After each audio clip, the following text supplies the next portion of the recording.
It's time now for Mr. Keene, tracer of lost persons.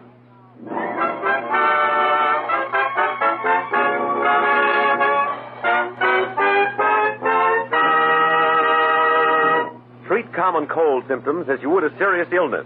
Go after those aches and pains, headache and fever if present. Take Hill's cold tablets. They're specially prepared from a proven formula famous for more than 50 years. Take only as directed. Remember, Hill's cold tablets.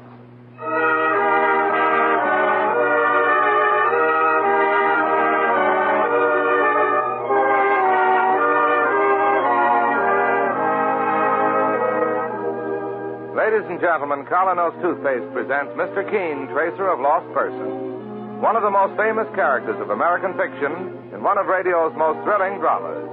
Tonight and every Thursday at the same time, the famous old investigator takes from his file and brings to us one of his most celebrated missing persons cases.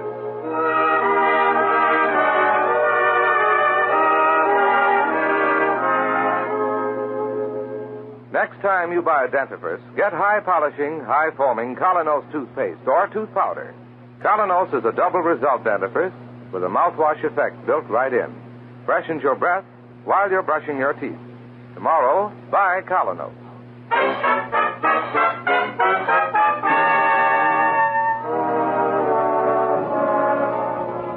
And now Mr. Keene, tracer of lost persons, who brings us the case of the absent-minded professor. Our story opens one evening in New York, in the home of Dr. Roland Barton, professor of English literature at Harvard University. As he sits before the fireplace with his wife, Julia, he asks, Julia, my dear, are you sure you're feeling all right now? Oh, perfectly, Roland. Do stop fussing and read me another little poem. You read so beautifully. Well, let's have a look through this collection now. Let's see. Oh, here's one. Just the thing. She walks in beauty like the night of cloudless climes and starry skies. Oh, how lovely. You know, my dear, the first thing that struck me about you was the way you walked, talked, and looked. Darling, I'm not exactly young anymore. I wonder whether you really are happy here. Why not? With such a beautiful wife and a lovely stepdaughter like Joan. My dear, you look very sleepy. I think you'd better get to bed. Really, I'm perfectly all right. All right. Why, you gave Joan and me the fright of our lives at dinner tonight. No more talk about that. It's not really very poetic the way I keep getting those attacks of indigestion. Well, thank heavens Joan brought you your medicine in time. And tomorrow I'm finally taking you to the doctor. Perhaps. But right now I'd love to hear a poem. That little thing by Herrick. Herrick? Who's Herrick? If you aren't the absent-minded professor. Robert Herrick, the Cavalier poet. You've been lecturing on him for 20 years, you know. Oh, yes. Herrick. Gather ye rosebuds. Yes, that's right. Gather ye rosebuds while ye may. Old time is still a-flying. And this same flower that smiles today, tomorrow will be dying. Julia. She's dozed off. Julia, dear, don't you hear me? Heaven, she's turned so ghastly pale. Julia! I'm shaking you, don't you feel it? Something's happened to her. Joan, come here, quickly. Joan! What's the trouble, Professor Barton? Your mother, she's dozed off here. I can't bring her to. Mother? Why, she doesn't seem to be breathing at all. Julia! I think she's dead. Joan, my dear, tell me. Yes. Just what was that medicine you gave your mother tonight?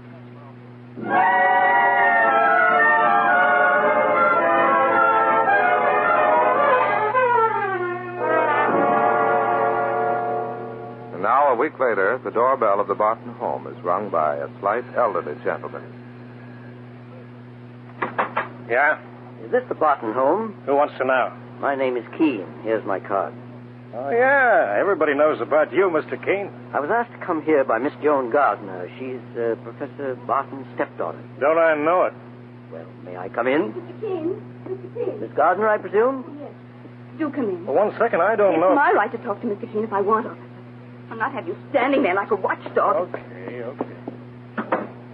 Come, Mr. Keene. Let's go to the library. As you wish. Here. This way. This is all so horrible. Steady, my dear. That man at the door. His name is Lonigan.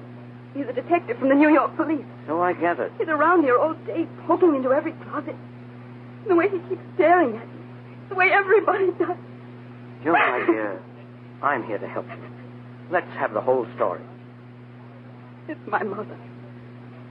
She died a week ago. In this house. So I read in the papers. But you tell me how it happened. Well, Mr. Keene, I should explain that Mother was subject to attacks of acute indigestion. That night at dinner, it happened again. Professor Barton, he's my stepfather. Yes, go on. He asked me to run and get Mother's medicine. What sort of medicine? It was a powder for indigestion. She kept a small jar of it in the bathroom. I did just what Mother always did herself. I got 2 large spoonfuls of it, poured them into a glass of water. I brought it back to Mother. Gave it to her myself. And then? 2 hours later, she died in her chair. I see. The doctor thought it all very unusual. Next day, he had the medicine in the jar analyzed. And? Something else had got mixed into the jar. A sleeping powder, a very powerful one. Really? I'd given Mother enough to kill 5 people. One moment. How did that sleeping powder get into the house? That was Mother's too. How they ever got mixed up, I don't know. Well, my dear, accidents will happen. Accident? They're saying it was no accident at all. What have the police said to you? Oh, I can't bear this. I wish I'd never been born. Joan, come back. Better go after her. Well, good morning. I beg your pardon. The young lady... Oh, yes, my stepdaughter, you mean? Then you must be Professor Barton. That's right. I believe we've met before. Yes, you're Harold Vanderbrook of Yale. No, I'm... Your paper on the Elizabethan poets? No, my name is Keene. I'm an investigator. Keene? Oh, yes. Joan said she was sending for you. Poor girl. She's in a very bad frame of mind. Yes, I know that. Mr. Keene, would you step back into the library with me? Yes, of course, Professor.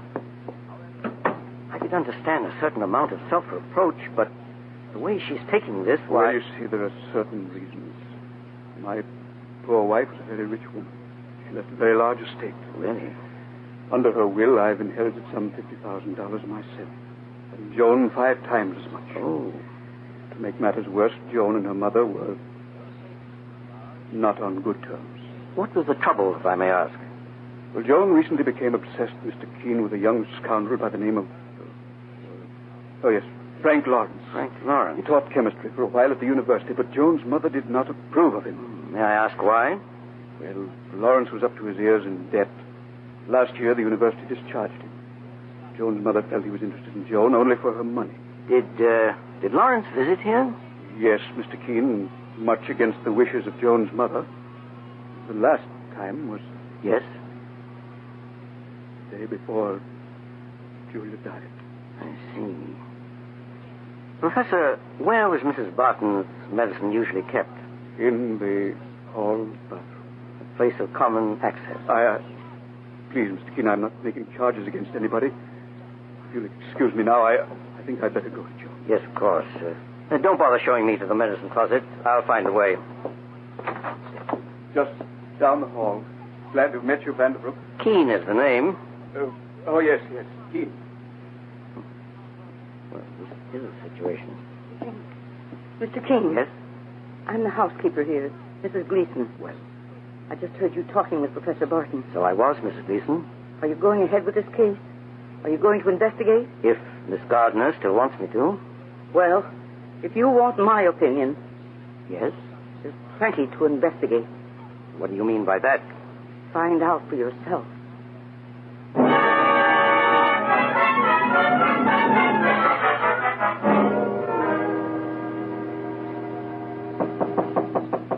Come in. Oh, good morning, Mike. Good morning, boss. Well, sure as my name is Michael Clancy, I've been from one end of this town to the other in the tail of this Frank Lawrence. He gets around to plenty of bars and gambling joints. Any luck, Mike? Well, a fellow at the university gave me a tip on one of the reasons they fired Lawrence last year. Seems he was tied up with some dope ring. Really? The FBI never did get the goods on him, but he was supposed to be using his knowledge as a chemist. Anything more? Well, yes, sir. One night in a bar, Mr. Keene, he got lit up and started talking about how rich he was going to be. His exact words were, Yes? he says, one of these days the old lady will cash in, and so will I. Quite a ruffian. Do you have his address, Mike? Yes, sir, right here. Oh, thank you, Mike. I'm going right over there.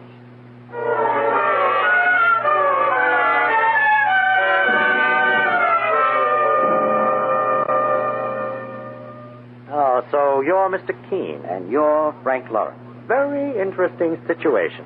The master detective faces the master criminal. They size each other up, ready for the duel to death. Never mind the comedy, Lawrence. You're in a bad spot and you know it.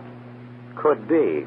You were heard expressing hope that Mrs. Barton would die. That's a lie. I have witnesses who say it isn't. Well, what do you want, Keene? An honest statement from you before I turn my information over to the police. I'm trying to be fair to you. Are you? Then listen to this. Somebody else in that house stood to profit from Mrs. Barton's death. I know. Professor Barton. He told me so himself. I mean Mrs. Gleason. The housekeeper? Yes.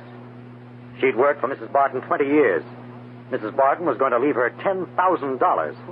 A lot of money for a housekeeper. May I use your phone? Help yourself.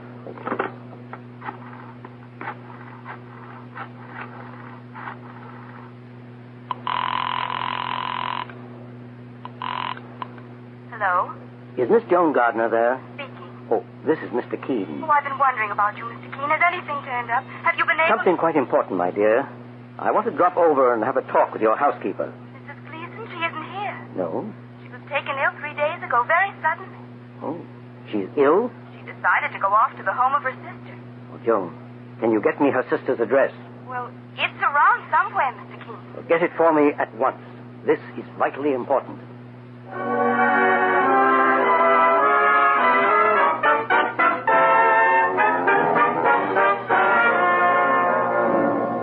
In just a moment, Mr. Keene continues with the strange case of the absent-minded professor. Meanwhile, one thing you'll notice about Colonos toothpaste the first time you try it is the way it multiplies itself 25 times in foam. And it's this rich, active Colonos foam that freshens your breath while you're brushing your teeth. So use high-polishing, high-foaming Colonos, a double-result toothpaste with a mouthwash effect built right in. Remember, Colonos helps your brush clean teeth so beautifully, it has been approved by thousands of dentists. Get Colonos toothpaste. Or if you'd rather use powder, try Colonos tooth powder. Ask for K-O-L-Y-N-O-S, Colonos. And now back to Mr. Keene and the case of the absent-minded professor. Mr. Keene has hurried to the house where Mrs. Gleason, the housekeeper, is ill. Good morning. Oh, it's you again, Mr. Keene. And you again, Detective Lonigan, Homicide Squad. Right. What brings you here? The same thing, I imagine, has brought you here. I understand Mrs. Gleason, the Barton housekeeper, is here at her sister's home and very sick. More than that. Dead? It happened early this morning. A case, you might say, of lightning striking twice. If you mean, was there foul play? Was she murdered? Was she? I was just talking to the doctor. She died of typhoid fever. Typhoid? A natural death. Yes. Perfectly natural, but... But what, Mr. Keene? But at a very unnatural time.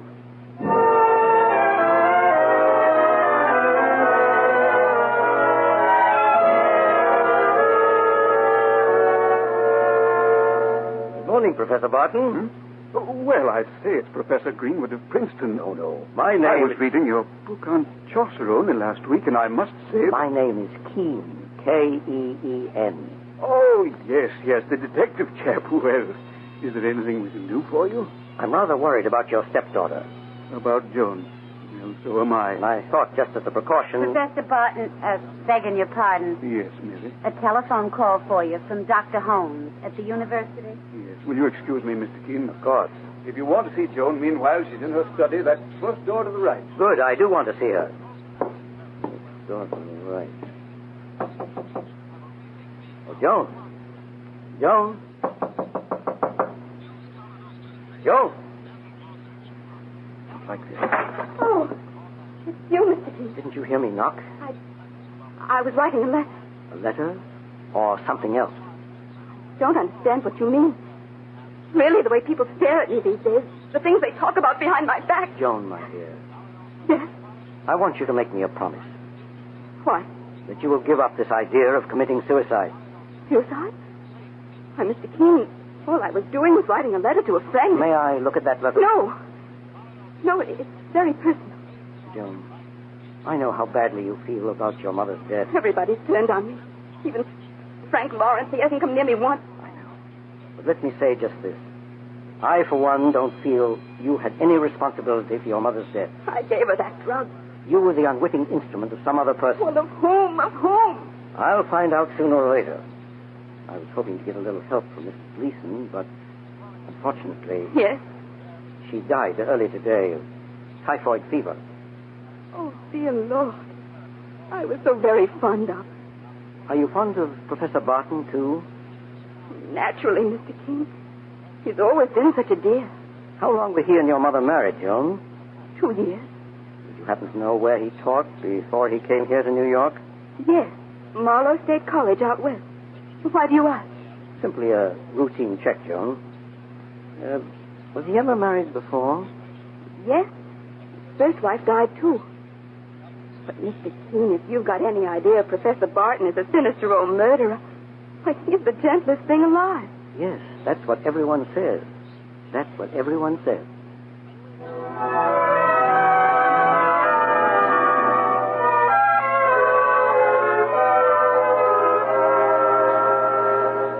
Why, yes, Mr. Keene. I remember Professor Barton very well. We both joined the English department here at Marlowe State College the same year. What was your impression of him, Professor Murray? Charming fellow. I liked him very much. Excellent teacher. But my contacts with him were all professional. His closest friend here was actually Dr. Montgomery. Montgomery? Yes. The well-known bacteriologist. Oh, yes, I've heard of him. Is Dr. Montgomery still here at Marlowe? Oh, yes. Heading a graduate section now. Something else. Do you happen to remember Professor Barton's wife? Alice Barton? Oh, yes. Poor thing. Always ailing. What was her trouble? Asthma, I believe. Asthma. Is that what she died of? No, Mr. Keene. What then? Pneumonia, as I remember. Virus pneumonia. Oh. Yes, it carried her away in 2 days. In other words, she died a natural death. Of course. Now, there's one thing more. Where did Professor Barton teach before he came here? Would you remember that? Let me see. Oh, yes, at Grant University. Made quite a reputation there for his research on the Cavalier poets during the reign of... Oh, thank you, Professor. Grant University. I shall go there next.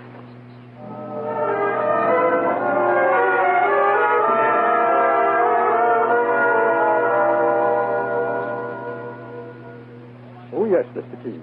We had Professor Barton here at Grant University for all of 10 years. We were sorry to lose him. He was such a fine man. Why did he leave, Professor Roberts? Well, he had a better offer from Marlowe State College. Besides, he needed a change. He was so broken up at the time by the death of Helen. Helen? Yes, his wife. His wife? I've known of a Mrs. Julia Barton and a Mrs. Alice Barton, but... No, this was Helen. And she died here? Of what? Now, let me see. She was ill quite a long time. It was something quite unusual. Can you remember specifically? Yes, cholera. Cholera? It isn't often that one runs across a case of that, Mr. Keene. I was so struck at the time. And so, my dear Professor, am I.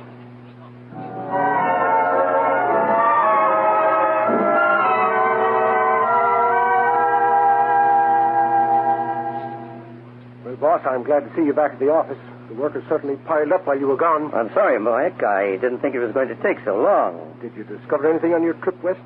Not as far as the eye could see. And what does that mean, sir? Just what it says, Mike. Riddles, nothing but riddles. Any word from Joan Gardner while I was gone? Well, she phoned 3 times this morning. Nothing special, just asked for you, Mr. Keene. Mike, I'm going to the Barton home at once. Well, what for, sir? In this case, there's been one natural death after another. I'm going to interfere for once with the course of nature.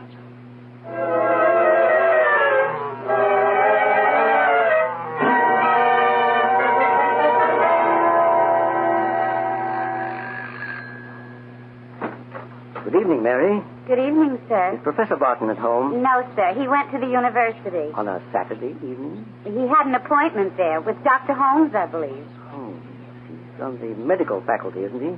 I wouldn't know, sir. Well, I'd like to see Miss Joan, then. Please come in. Miss Jones in her room. She and Professor Barton had some tea there before he went out. Did they? I'll go and tell her you're here. I'll go right along with you if you don't mind. This way. You seem awfully worried, Mr. Keene. Yes, I am. Oh, she's laying down for a nap. Joan. Joan. My, but she's sleeping deep. Joan, wake up. Can't you hear me? Joan, open your eyes. Oh, Mr. Keene, look at this. On the night table. I see. It's a note. Dear Mr. Keene, I cannot bear all the suspicions, all the talk. I was doing the only possible thing, taking my life. Dead. She's dead.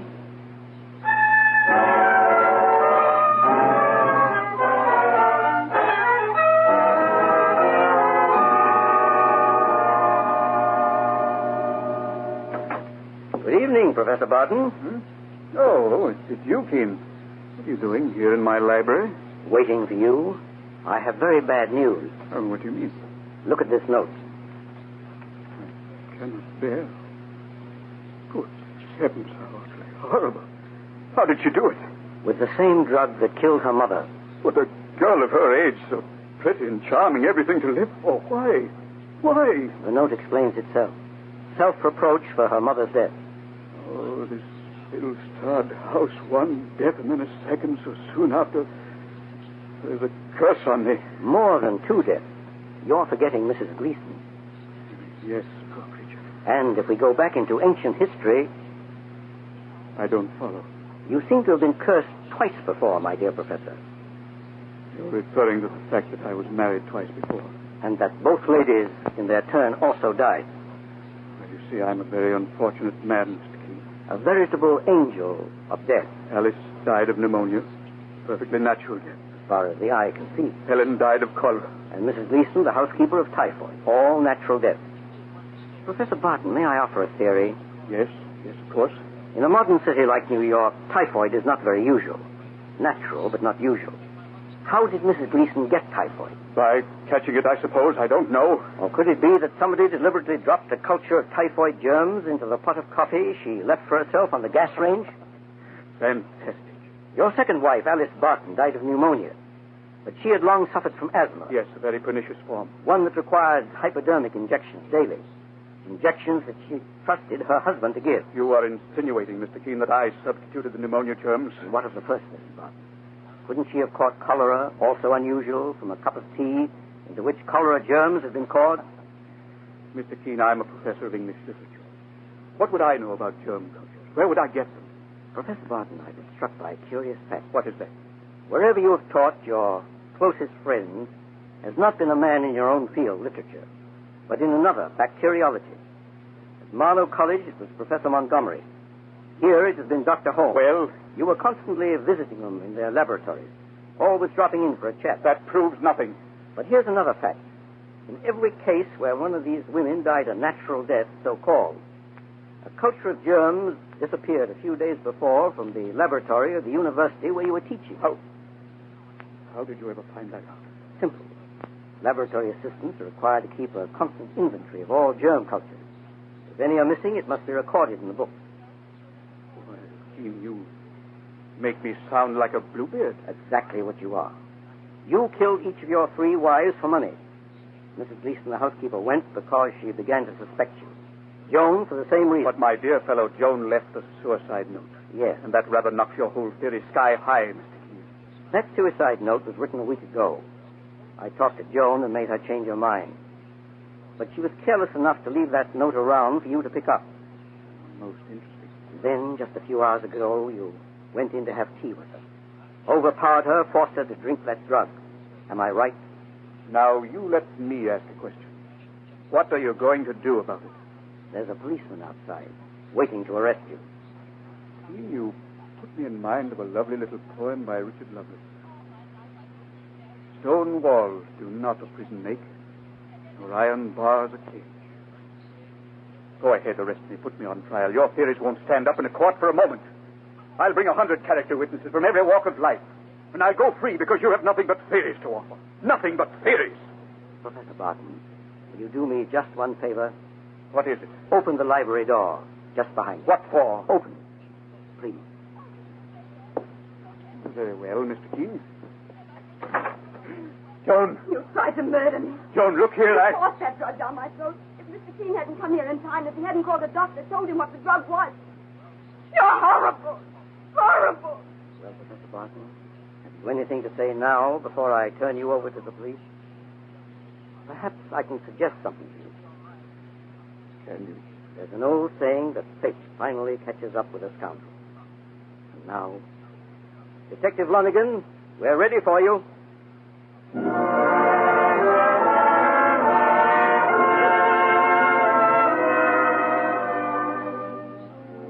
And so Mr. Keene concludes the case of the absent-minded professor.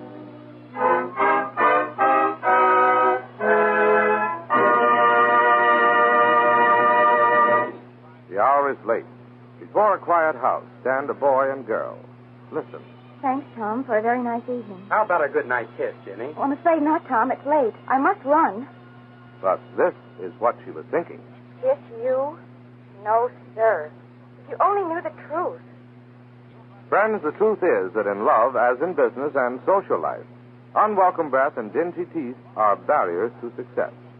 But when they're due to improper cleansing, Colonos can help.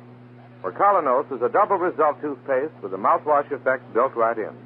A high-polishing, high-foaming toothpaste that freshens your breath while you're brushing your teeth. When you use Colonos, take advantage of its grand two-way benefit. After brushing your teeth with Colonos, swish its rich, bubbly foam through your mouth like a mouthwash. The way it helps clean your teeth, what it does for your breath, will show you why thousands of dentists have approved it. If you like powder better than paste, try Colonos Tooth Powder. It offers the same double result and has a delightful wintergreen flavor. So ask for KolYNOS, toothpaste or tooth powder. Tomorrow, buy Colonos.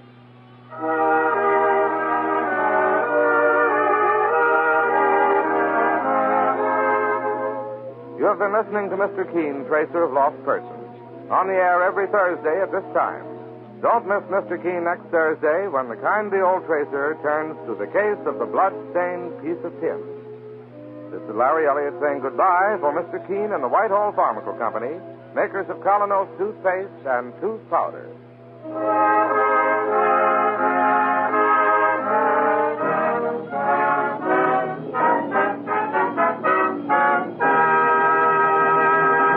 Wax your floors the spread it and forget it way with Old English no rubbing wax. Watch it dry itself to a high, long-lasting luster. Old English saves you all rubbing and back-breaking polishing of linoleum or wood floors. Old English no rubbing wax, the spread it and forget it way, costs only 39 cents a pint.